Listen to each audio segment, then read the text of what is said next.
Okay, welcome back. This is just another addition to the Money 101 and just another addition to my YouTube channel where I want to start talking more about finances. I think that's very important, and I'm sure my friend Fahad here would agree it's something that Absolutely. you do not get taught in school. Not enough, at least. And for many of us, I know for you and I, just given our family background, like my parents didn't really teach me anything about finances at all. I know a number of friends with our background who, their parents just basically said, work hard, go to school, get a job, pay your bills, pay your tithe to the mosque as well, Yep. right? There is a lot of that. So today I'm just going to talk to Fahad about his own financial journey, the things he'd learned, some of his mentors, and just what he gets up to with the money that he makes. Sounds good to me. Do you want to just introduce yourself first? Yeah, well, I'm Fahad. I'm a Canadian. I'm 25 years old, so I've had a bit of time and experience in like making money, realizing, how why a budget is important, how to manage your money, all that stuff. So I think I have and I'm now in the market trying to look for a house and, renting and all that stuff. So all these things come together and they build a big picture of like what money is, how you manage money and all that stuff. So When did that first become apparent to you that like money management was necessary? honestly, Which might sound like a real stupid and silly it question, does. but Well, no, because some people never realize that, right? Like they're like a slave to money, or they have like a scarcity mindset to money. They don't have a good relationship. A lot of people don't. yeah. So when I was very young, I would see my parents struggle over money, and so that kind of develops like a scarcity mindset towards money. Like this is something that's like hard to get, and it's you should be careful when you spend it, because if you spend it, it causes friction in the family.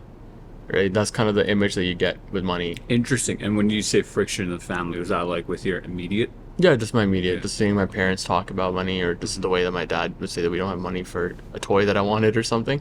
Like by the grace of God, like we never had trouble affording necessities, at least not to my knowledge when I was young. But it was just kind of the things that we wanted. I realized we didn't have any like money set aside for like emergencies, right? Like if a car broke down or something, I'd see stress in the family, right?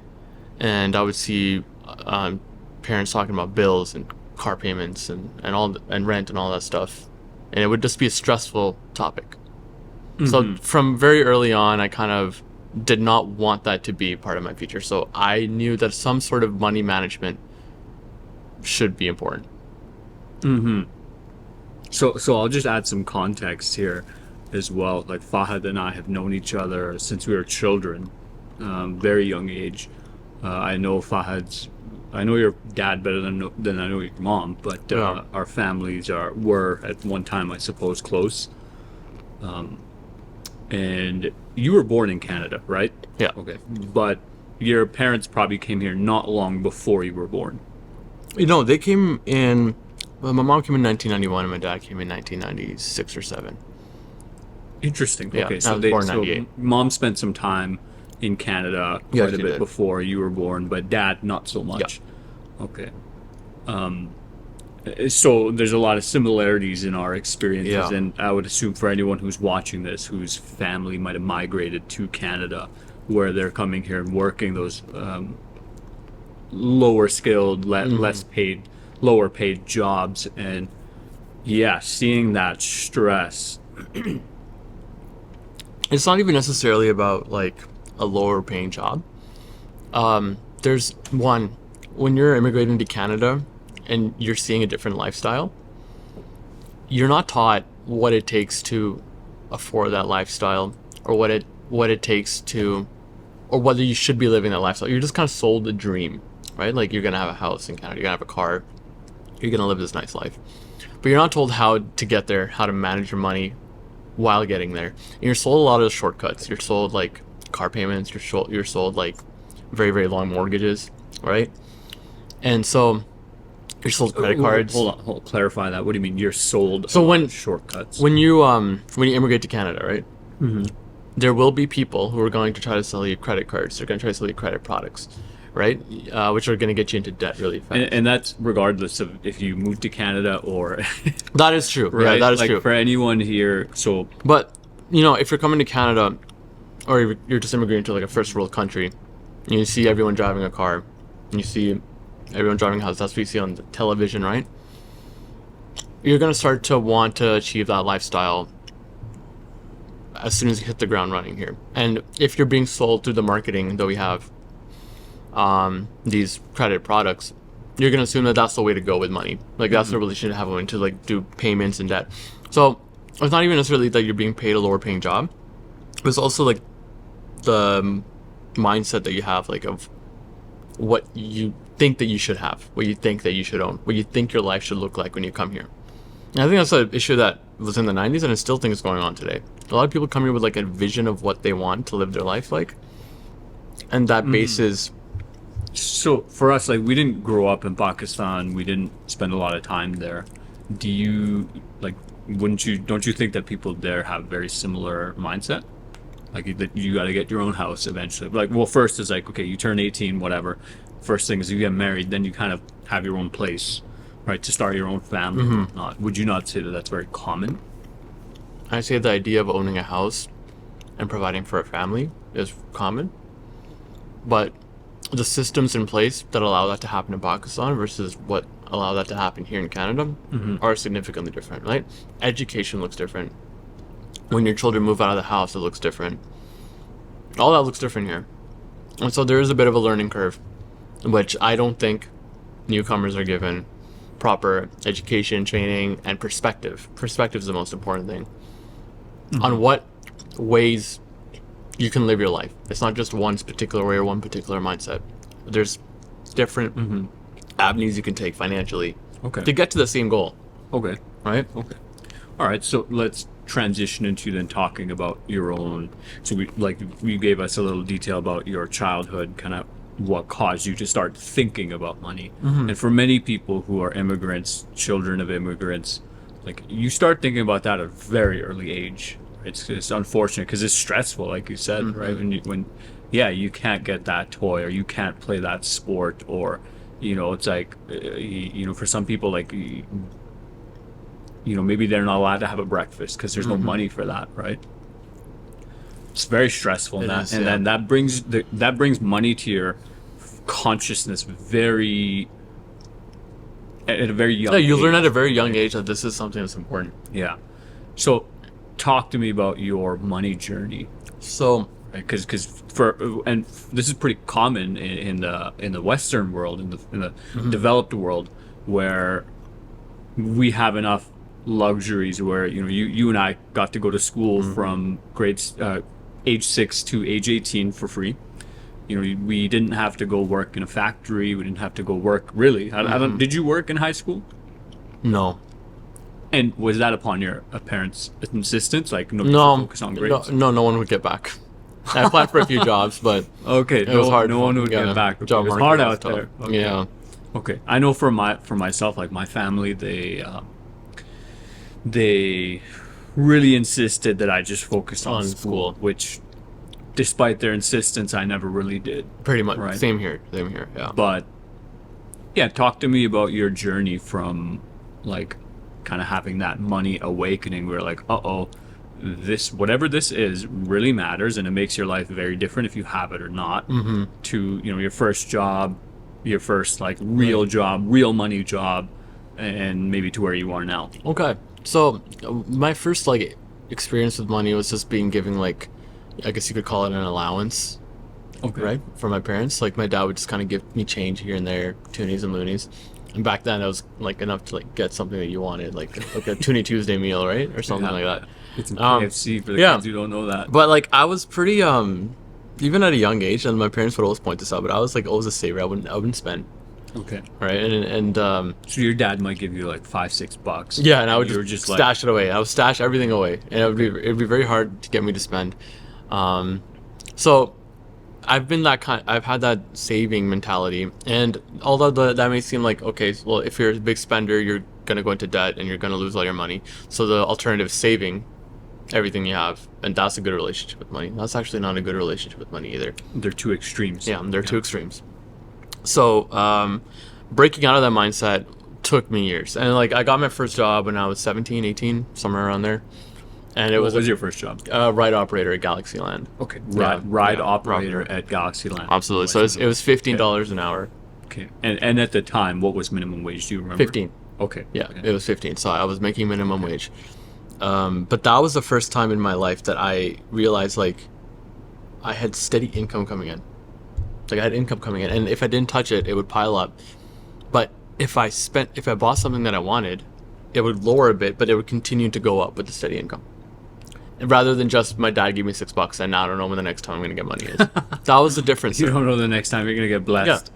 So there was a little bit of difference there because I would see my number go up, but I would see it go down, and I'll start to see it go back up again. I'm like, okay, this means I have a little bit of breathing room. I can buy things that I want. So like I bought a new phone. Of course I did. Was that your first big purchase that you recall? My first big purchase was actually my laptop. I had a laptop, but my dad paid for half of it. Okay. Yeah. What was your first big purchase that you bought yourself? Because for me, it was my phone. Yeah, my phone. Or a phone. iPhone 7. Okay. I bought my own. It was Mine was the $1,000. 5C. Wow. And I bought it. I think I bought it secondhand. Nice. Yeah. Nice. Yeah, and I bought my phone unlocked.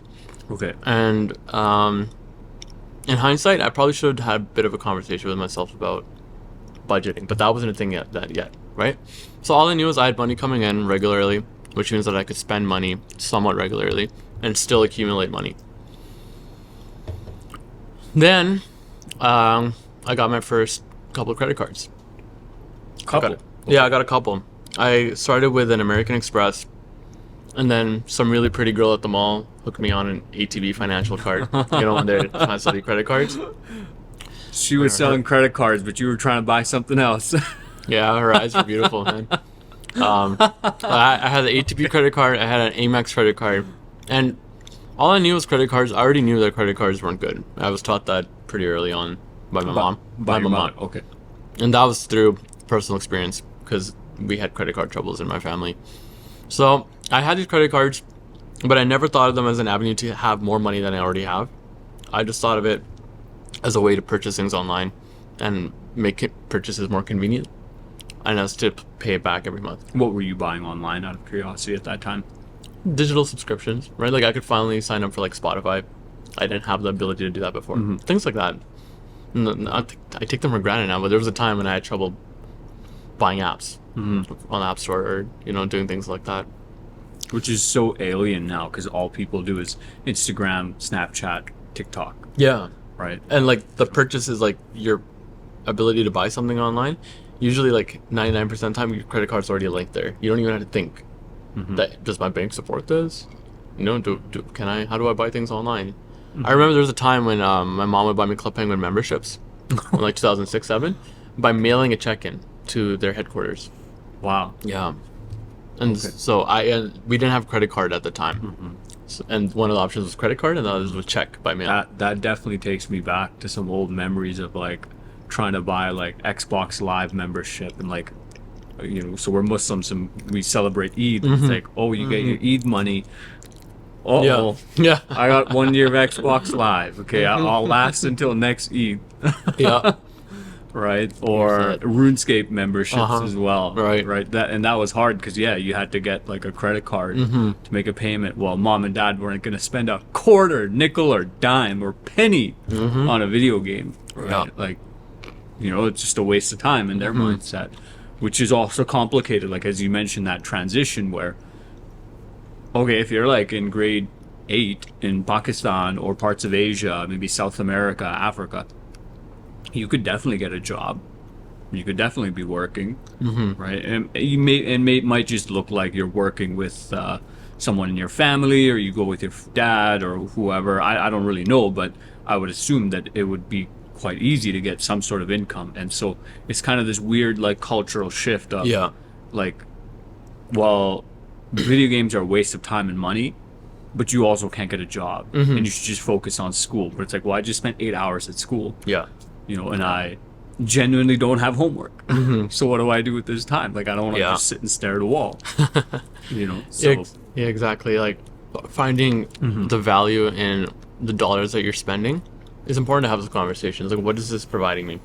it may seem mindless, a video game, but it could be providing you leisure. It could be helping you wind down before bed.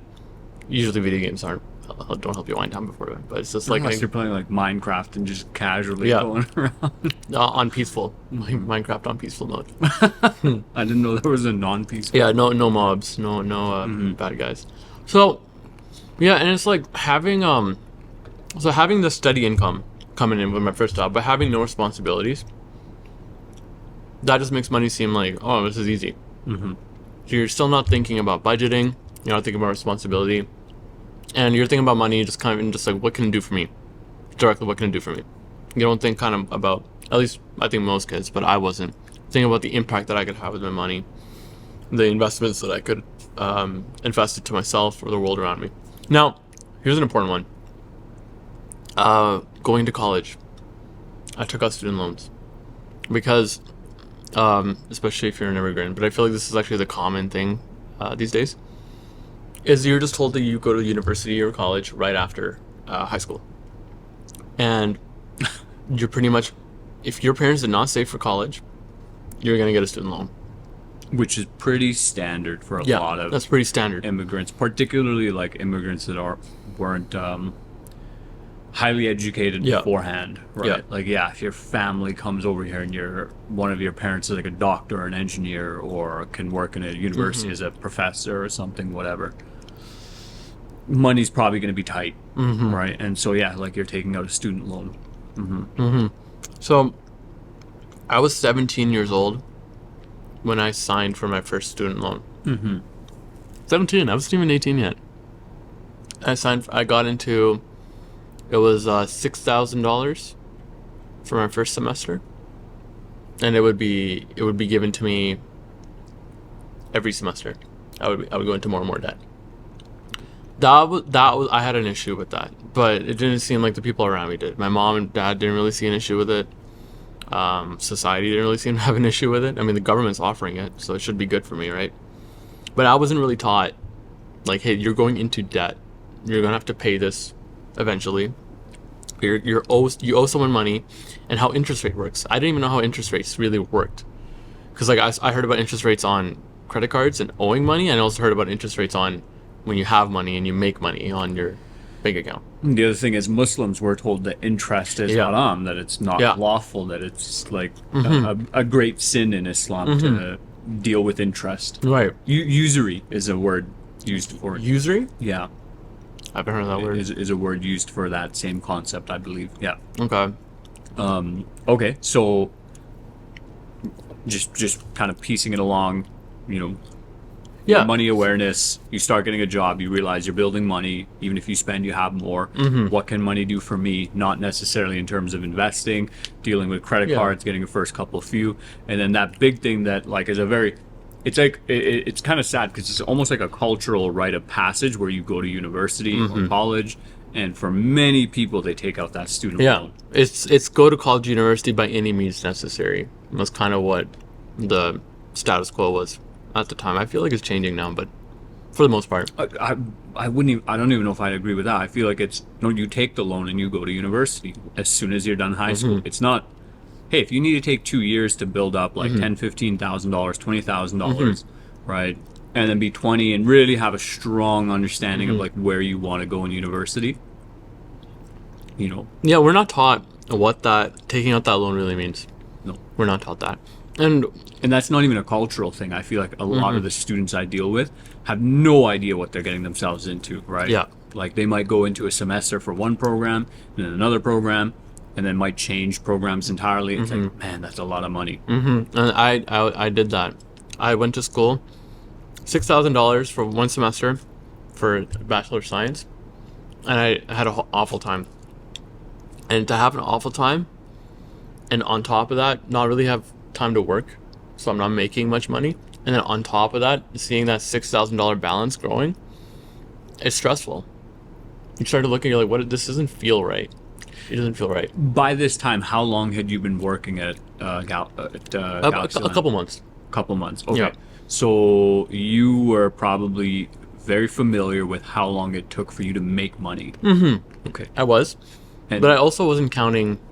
I wasn't counting What do you mean? I made money, and I knew that when I wanted AirPods, I'd have money for AirPods. I made money, and I knew when I wanted McDonald's, there'll be money for me to buy McDonald's. I wasn't really counting or hitting a certain number, reaching a goal, nothing like that. Okay, so you weren't paying attention, like, No, not really. oh, like I have $2,000 in my bank account. It's taken me 4 months Yeah, to no, build that. Okay. not really. I would look at my paychecks coming in and realize like, oh, I'm making I'm making 400 a paycheck, whatever. I'd see that. That's about it. So what I would think about is like, it took me this many hours to buy these AirPods. Was it worth it to me? It was, you know. So I love that lean into the camera. Yes, it was. it did. It felt worth. Oh, but worth when it you're to me. young, man, those things make Right. a lot of sense. Even now, right? Well, I don't know. Like I bought a pair of earphones that were like $500-600. And this is interesting because now I see a lot of services moving to this style where you can buy an expensive item and you put it on payments. It's like, oh, okay, like 5 months, 6 months, whatever, $100. You know, it's a very nice pair of headphones. But like a month or two into it, it's like, $600, $500. Yeah, I don't know. Like $300, sure, right? Right. And these, Yeah, when you're young, like those purchases, like that first phone I bought was like, okay, I need this, right? Because I don't want Right. to use my dad's phone. Yeah. Nor do I want some stinky like BlackBerry or Exactly. like whatever sliding phones. Like I want an iPhone, right? Everybody's got one. It looks good. You know, it's important. Exactly. And there's a lot of things in society like that, wanting for the phone because everyone has a certain phone, or you envision a certain life for yourself, lifestyle for yourself. That grows to the car, that grows to the size of your house, that grows to a lot of different things. So it's important to build that relationship with money, understanding what can I truly afford and how does it meet my needs. That conversation doesn't just stay at the phone. It transcends to everything else that you buy. And that's having a good relationship with money. So going into student debt, I had dropped out after a semester due to like I wasn't happy with what I was doing at school, and I knew I wasn't making money. I started working Galaxy Line almost full time, and then I went to Nate, which is significantly cheaper. And then I also learned that when I end school, I'm gonna have to pay these loans back. So I want to make sure that I end up with a career that I can actually pay the loans back with, right? And what I was doing in the Bachelor of Science did not look like I was going to be able to pay those loans for at least 10 years. Because it was 4 years of undergrad, most likely going to have 2 to 4 years of grad school to get a job maybe in research, which did not pay well at the time and still does not pay well now. So this is very funny you should mention this, because while I was waiting for you to come let me into the building, I was thinking to myself, I don't know why I had this reflection, just that despite the fact that my opinions on post-secondary and whether or not people should go there, I'm still grateful I went. But I acknowledge that I was one of the lucky few who had a very streamlined process from university to a high-paying job. You did. And the two examples that came to my mind of programs that are very like pushed onto people but don't directly lead to a job was Bachelor of Science and Bachelor of Engineering. Engineering. Man, I've heard of a lot of engineers that are working as baristas. Yeah. Whatever you call them, right? Baristas, yeah. It's hard to even get You a know, barista and job. additional, yeah, right. And additionally, like, one of my colleagues, you guys would obviously know Mr. Murphy. One of my colleagues, he specified to me. We talked about engineering. It's like your engineering degree is nice, but your master's is where you actually get the specialization to get a job. So that's 6 years, man. That's 6 years, That's and 60, that's 60 also grand, 65 grand, maybe 65 70. grand, and you're spending a lot of time, and also you're not guaranteed to go to grad school. It's highly competitive. It's highly competitive. A lot of people end up not going to grad school to drop out because it's so competitive. So you're gambling with not confidence. You're not even confident. Yeah, with a lot of money. You're with a lot of money. So you are now having this realization, okay, I don't like school. It's causing me a lot of debt. It's reducing my opportunities to make money, which means no McDonald's, no AirPods when I want them. And we're at this point, we're kind of now waking up to the realization of like, I'm going to have to pay this back. Because when you're 17, 18, like, it's such a distant thing in your mind, like when I'm done my program. Because like for anyone struggling in high school, like just wait till you get to university. It's so much worse. Like it's so much worse academically A way to speaking. give them hope, but yeah. Oh, I'll give them reality, man. You need more than hope. You need prayers, right? Truthfully, like university was hard for me.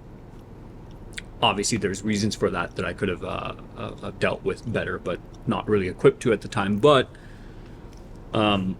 when you're 18, you've just finished high school. You have 2 months where you taste freedom. You're no longer like, tethered to a bell. Yeah.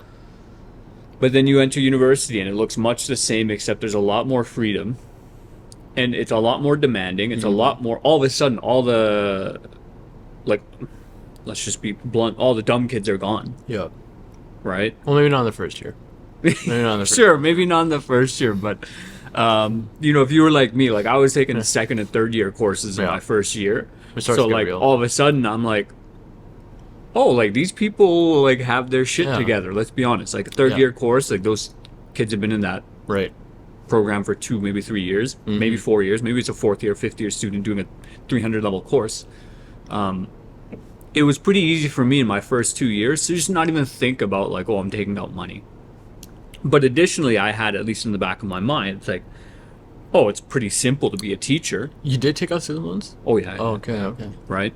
So Right. yeah, that's just my tangent with your Bachelor of Science, which I found was funny because I was thinking like, there's a lot of programs that are equally as expensive but don't lead to a job, Yeah. or more expensive that don't lead to a job. Because, like you mentioned with Nate, so that third year course I was taking in my first, I think maybe my first semester.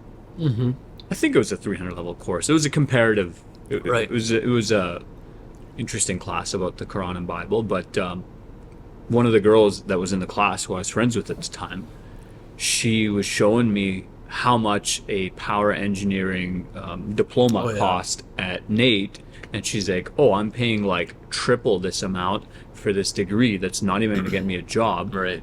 Right. and I'm not even near being done, maybe a year or two Yeah. left. She's like, I could have been done this program and it leads directly to a job that pays this much. Yeah. And at that moment, at that time in her life, she was genuinely considering, like, am I doing the right thing? Exactly. And this comes down to a lot of life planning things in general. It's not really money's and finances is one aspect of life planning, right?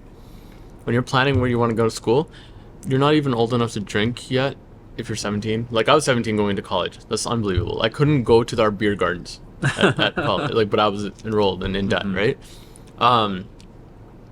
But yeah, you also don't know who you are at 18 or 17. You're going to change in the next 5 years. Your interests are going to change. Your passions are going to change. And then also, you're probably not considering the whole, am I going to find a job? If you do end up in power engineering, like, do you know where those jobs are?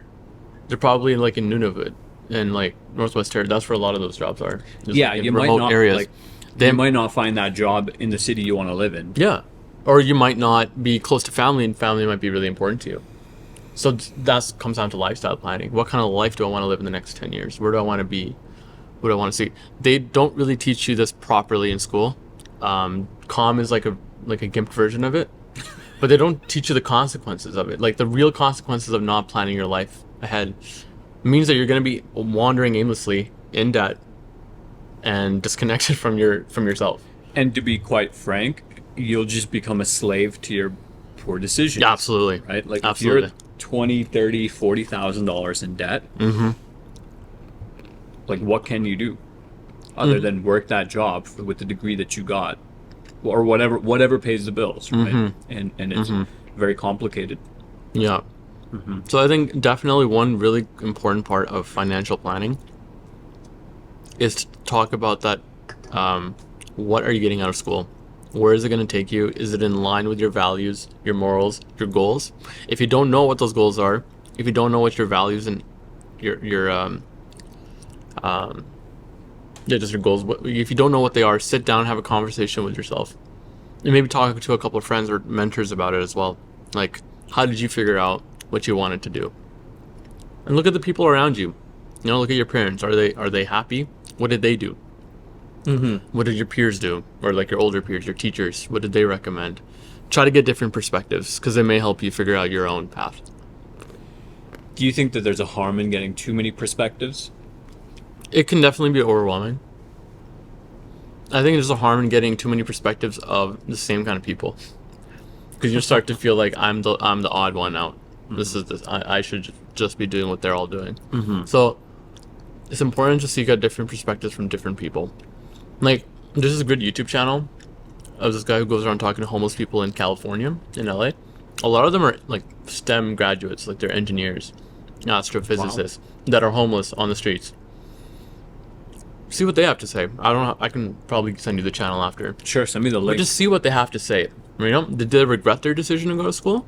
Because again, the stories that we tell ourselves is like people who go to these schools and graduate from these programs are going to be in a good financial position. That's not the case, right? There's a lot that goes into it. You know, that's interesting, right? Because it might be the case that they are earning more, but does that mean that they're also financially well off? Yeah, no, just Right. because you earn more does not mean you're financially well. In fact, I can't remember where this is, but there's like a...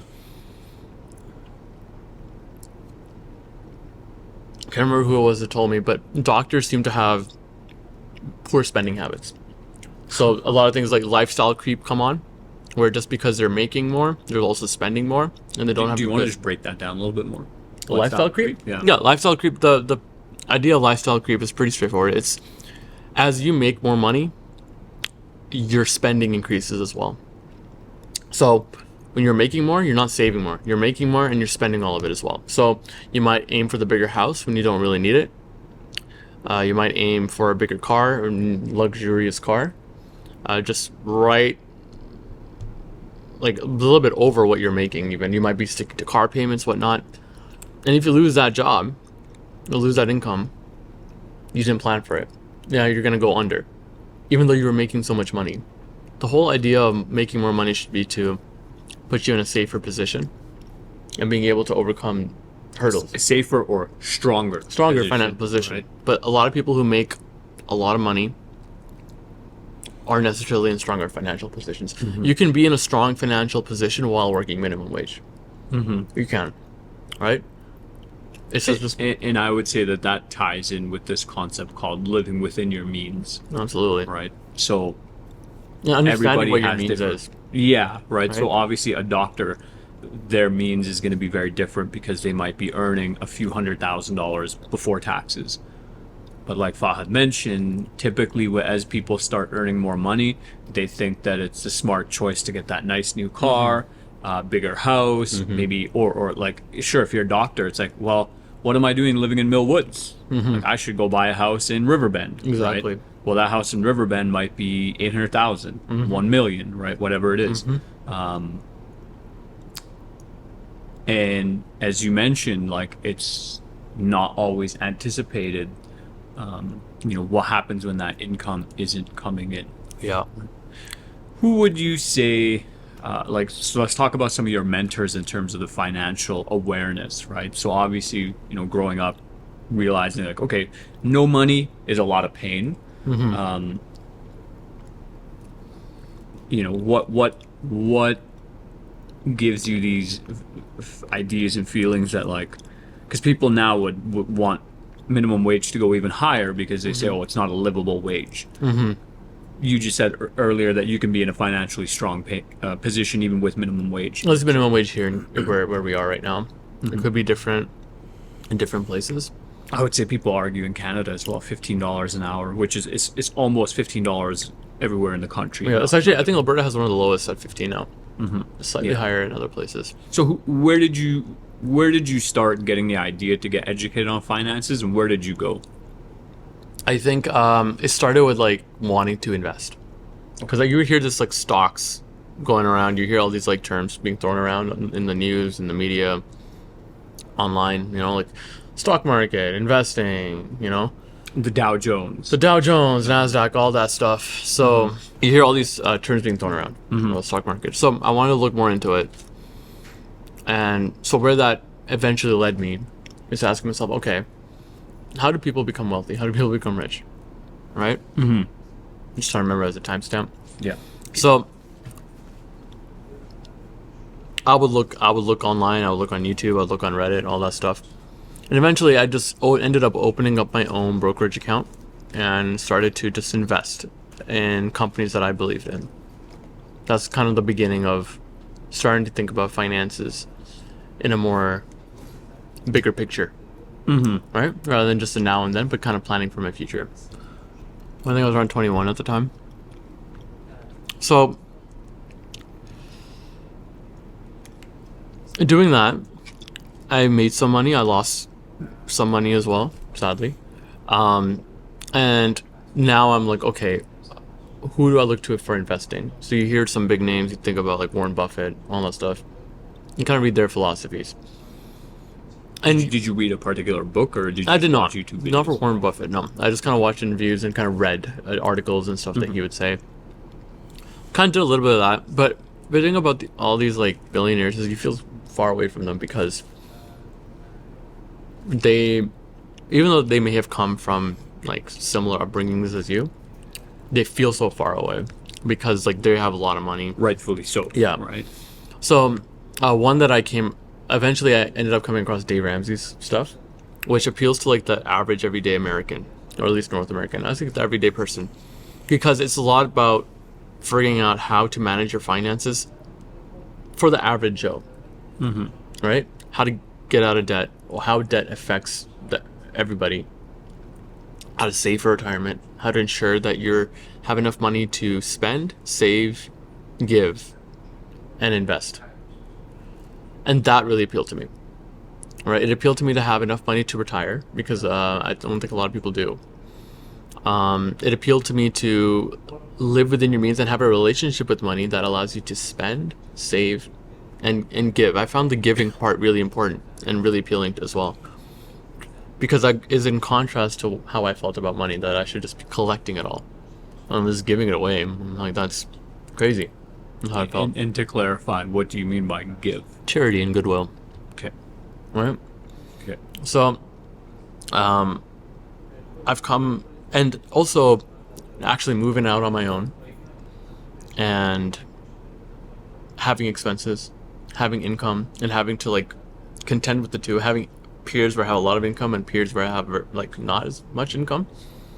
I learned why budgeting was important. So Dave Ramsey's budgeting advice on how to give every dollar an assignment every month went a long way in helping me feel not stressed out about my money. And I think it would help a lot of people out as well. Okay. Because there's basic principles about budgeting that is, Sure, let's go into that. What were some of the basic concepts that you learned that made a significant change in your life? it's understanding where your money's going, Okay. right? And that would be yeah, budgeting. that would be Or budgeting. tracking expenses. Tracking and budgeting, they kind of go hand in hand. So when you make a budget at the beginning of a month, you say, I'm going to spend $100 on going out. I'm not going to spend any more than that. Going out, eating out. Okay. Then comes the accountability part of it. You track your expenses. You could do it in a spreadsheet or on an app. You just count how many dollars are going towards eating out. And then at the end of the month, you look, okay, did I go over or did I manage to stay under? And as the month progresses too, you keep looking at your budget so you can plan like, okay, I should probably lay back on the spending so that I can go out with my friends for this birthday, right? So having that big picture of money gives you confidence that, okay, I know where every dollar is going. You may think you know where every dollar is going, but until you have it down on paper, you probably don't. Money goes here and there. And on that note, so I tracked my expenses, and like I have a receipt from earlier today, an expense I made, and I'll categorize that and store that. And so at the end of every month, and I've been tracking now for a couple months in this manner, I know exactly how much money I spent in September, October, November, December, January, right? And it just revolutionizes how much. How did it money revolutionize it? is Like, in what did your you learn? bank. What did you learn about your spending habits? Oh, okay. So from this recent bout of tracking was that sometimes you have like really random expenses that come up, right? Or that being mindful of like how much I'm eating out and how costly that can get, right? and then looking at, you know, how much money I'm paying in gas, right? So what it really taught me was just how much do things actually cost? Yeah. Right. Yeah. And so if my circumstances were different, like how much money would I need to have saved? How much money would I need to be earning? You know, because particularly for myself with my job, there's a lot of work that's unpaid. There's a lot of volunteer work, which for the most part is voluntary. You know, sometimes you might get voluntold. And obviously the day-to-day, there's a lot of stress that sometimes there's no solution to because of the way the system works. Being very conservative about what I say here. Tracking my expenses, building a safety net allows me to reflect and say, okay, do I really need to be working this job? You know, can I make certain concessions in my life? But then that then allows work to not be the centerpiece. Not it's not even the centerpiece, because like I'm making sure that work doesn't become pervasive into my life. As you know, it has been during basketball season, where some days I'll leave my house at like 7:30, 8 a.m. and I won't get home until 9. You know, it doesn't leave much room for, you know, a relationship, family, for Hobbies. health, for hobbies, For health, yeah. right? For much else, right? Yeah, It's basically like I have to be in this building. And, you know, I do love the work that I do. Like I when I get a bout of inspiration for an assignment that's creative, that can kind of address problems, like that's very enjoyable. I do enjoy teaching people things and, you know, let's say enlightening a mind to something that they weren't aware of. But it's still a job, right? And particularly if I stop getting paid at 3:20 and I work it and I'm still at work at 8 o'clock, those 5 hours, 6 hours, I didn't get paid, right? So what has tracking my money taught me? It's taught me what freedom might look like, you know, to kind of bridge a conceptual connection between that tangent and the question. Because without money management, it's basically like, well, I can't not think about not doing this job. Exactly. Right? And for anyone watching, every day it's a choice, because I have the money to not work that job, right? Not indefinitely, but you know, like for some time, and I could, you know, ponder a career switch. You know, I have enough management over my money and management over, let's say, my emotions, in terms of like, yeah, I don't want a BMW. Right. Would it be nice? Perhaps, you know, depending on how reliable it is. I really love my Nissan. You know, it's caused me very little problems in the 10 years that we've had it as a family. You know, it's like, okay, like I could work a different job that maybe doesn't pay as much, but still covers my expenses. And what would that allow me to do? It's like, well, I could go do all the other things I want to do. I could just have more free time and less stress. Yeah, and this is a kind of like a conversation that I had with myself as well, is realizing what my monthly expenses look like at the bare minimum, to eat, sleep, and function properly and take care of myself. How much am I spending minimum? And then looking at the job that I work right now currently, and then looking at jobs that I could work in the future if I wanted to lower my workload, if I just wanted to lay low for a while, or if I got laid off and ended up working minimum wage, would I still be able to live the life that I'm living? With my calculations, actually, I was able to budget, and I know that even with minimum wage, I'd be able to live with my lifestyle for quite a while until I had to find another job. So knowing that you have these options in place because of looking at your budgeting and the insights that you draw gives you a lot of power and confidence in the choices you make in life. And so you skipped over it because it's normal for you, but you mentioned that obviously the backdrop here is different. This is not a studio. This is just a lounge in the apartment, top floor of the apartment that Fahad lives in. It's in downtown Edmonton. When I first came to your house, like, damn, how much is this guy paying in rent? Okay, I don't know if you've ever told me that number. I don't know if I've ever specifically asked. I might have once, Right. but regardless, when you said that, oh, like my girlfriend and I can live here even if both of us work 40 hours a week minimum Right. wage. I remember squinting like this, like, what are you talking about? Right. Like, you need to explain this to me. So I find that very fascinating Yeah. that you took into consideration that, like, okay, if everything goes downhill and I have to like go work at the To save on food. to save on Yeah. foods down there and get 40 hours a week, could I still live in this building? Could I still feed myself? Exactly. I find that incredibly fascinating because I think a lot of people aren't thinking like, well, what? A lot of people are thinking the opposite. It's like, well, what do I want? Oh Yeah. man, a nice like a nice apartment, nice Yeah, condo, yeah. whatever, nice house, nice car. But they're not thinking like, well, if I didn't have a job and had to work $15 an hour to $20 an hour, would I still be able to pay for this stuff? Absolutely. Absolutely. You know, All important conversations to have. Where did you learn that from? Because that's pretty unique in terms Learn of like, what? Like the perspective? just the careful consideration of like, if I had to go work minimum wage 40 hours a week, would I still be able to afford to do this? Like, what gave you that insight? My take on life in general is that things are given to you and things can be taken away from you at any time. Okay. Right? I don't like to approach life with like an ego, like I'm always going to be capable of this. Anything could happen. I could get in a car accident tomorrow and end up on H, right? Or End up what? on H, like disability payments. Okay. Right, from the government. And so that would lower my income ability a lot. I could get laid off, which I've lost lots of jobs in the past, right, due to layoffs, especially in my industry because I work in like tech and marketing. So knowing that things, I don't see anything as permanent. I see things as just kind of like a gift, almost, right? It's a good mindset to have. Yeah.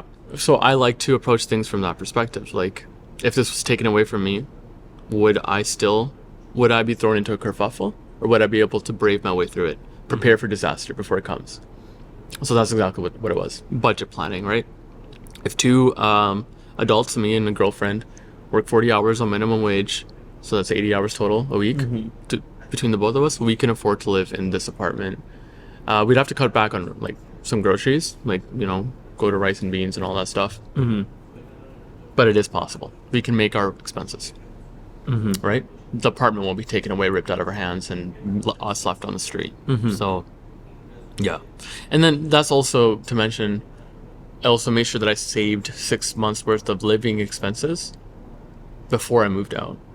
No, not everyone. So before you moved out, the projections you made, the calculations you made were based on the place that you wanted to live. Yeah. The yeah. lifestyle you wanted Yeah. to live. Okay. Actually, yes, the lifestyle I wanted to live. So, like, looking at what my monthly expenses would be, times that by 6, I wanted that much saved up before I even thought about moving out. Where did you get that advice from? Because I feel Dave if Ramsey. kids are watching this, like, Yeah. this could be the first time they ever hear about that. So yeah, Dave Ramsey, he's a financial advisor and a radio show host down in the Nashville. He has something called the 6 or 7 baby steps, and one of them is to save 3 to 6 months worth of living expenses once you're out of debt.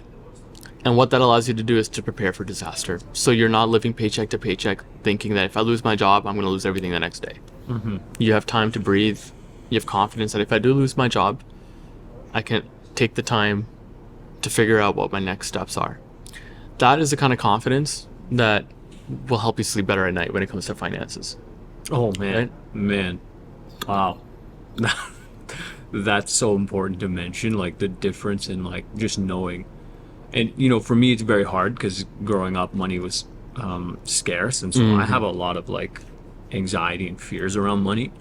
But once I did establish like a safety net, I like still to this day, even probably today, I have to remind myself like, no, that money's there. Like Yeah. if something goes wrong, you're not That's what it's drowning in the there for, ocean. yeah. And have no, exactly, and having that Right. peace of mind empowers you in your life. It allows you to make decisions that are more not being driven by your flight or fight system. out of fear. Right? Yeah, you're not making decisions out of, you're making decisions for yourself out of confidence, and out of passion. So it transcends the financial management transcends just the financial world. It goes to how you sleep at night. It goes to like the relationship you have with your family members, with your partner, all that stuff. Yeah, lifts a weight and anxiety off of your shoulders when you're in control and in charge of your money. Yeah. Like Jocko Willink says, discipline equals freedom, right? And that holds true for many areas of life. Like, you might feel like you don't have enough time. I know sometimes I struggle with that. I feel like I don't have enough time, but that's partly because I'm not disciplined with my time. I'll sit there, I'll watch YouTube for an hour, Absolutely. or what I've been doing this last weekend, just reading, right? And then you get to a point where it's like, oh man, I have like seven That's things I need to do. Literally budgeting, but for time. It's the Right. same thing. It's the same concept, right? The same thing with money. It's like Yeah. this month, just my expenses for a number of reasons were significantly lower than in previous months. And it's like, oh, cool. Like I have some extra money. Like what needs to be done? Who could I help? Right. Yeah, Or exactly. whatever. Exactly. And I do find that is transformative in terms of what you can do, because now you have the means to do it. Exactly. And in some way, this is more of a spiritual tangent. Like it's also a test then of like, what will you do, right? So even with the little bit of money you have, like you mentioned, like, are you giving anything? People say like, oh, like if I win the lottery, I'll give this much away. It's like, doubt. If you're not giving something of what you have already, Yeah. there's no indication to believe that you would all of a sudden become generous later on. And giving is really empowering. I think we're not really taught that in our culture, like what giving does. In this culture. In this let's say, culture. In this Yeah. culture. Because Yeah, in our well, yeah. culture, we are. Absolutely. Like in Absolutely. Pakistani, Islamic Oh culture. yeah, very giving. Yeah. Do you want to talk more about that? Why is that important to you now? Giving is a way that you connect with your community. It's a way that you remember that you look at the money as a blessing. You look at it with honor, right? You don't look at it with ego and I made this money. You think of it, this is a gift and I want to give back. When you have that kind of relationship with money, and you do budget for giving, you tend to make decisions that are more generous, kind, and that usually comes full circle. You will feel good when you give. It doesn't hurt to give, right? You'll feel good. I will clarify. And when you give within your means. Within your means, absolutely. I think because right. people can be addicted to giving as well. Yeah. Yeah. And then you don't want to end up in a situation where now all of a sudden you need help, Yeah. despite the fact that maybe No. you got a well-paying job. Exactly. You have a functioning brain, and you have these capacities, facilities that you can access, but all of a sudden, because you're too open-handed with your money, Yeah, no. you're in a situation where it's like, oh, No, I'm in dire need of help. When I'm talking about giving, it's not just open-handedly giving money whenever you want. It's budgeting for giving in your budget that you make every month, saying that I'm going to do something with this money. It could be $10, it could be $100, it could be $1,000. But whatever it is, I'm going to do something with these dollars. That's I'm going to consider giving, whether it's buying someone a meal that's in need, that's whether it's donating to charity. It could literally be anything. But just having that mindset, like I'm going to give some of my income and I'm going to budget for it in my monthly budget. It's a good, honorable way to look at your money, and I think it builds a good relationship with money. Okay, so eventually you did go to school and you got educated for something that would provide you a pretty, and at times very high income, but also a volatile career. Yeah. But you started earning money, you started saving it, you paid off debts, you Yeah. built your 6 month Absolutely. store. Let's talk about investing. Okay. So, following Dave Ramsey's baby steps, which I mentioned earlier, because that's a big philosophy. That's kind of the philosophy that I follow with my money. 15% of my monthly income goes towards investing. More if I can, but 15% is like the standard that I try to meet every month. 1.5. 15%. 15, yeah. 1.5. Where does that go? If you follow Dave Ramsey's advice, it goes to good growth stock mutual funds.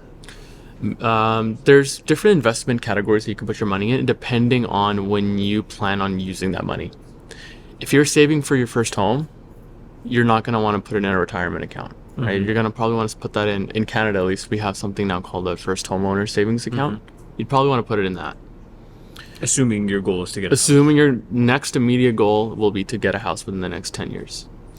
And also, in these accounts, so there's three main government registered accounts, savings accounts. There's an RRSP, the RSP, which is for retirement, a tax-free savings account, which is for just saving tax-free, and a first homeowner savings account, which is to save for your first home.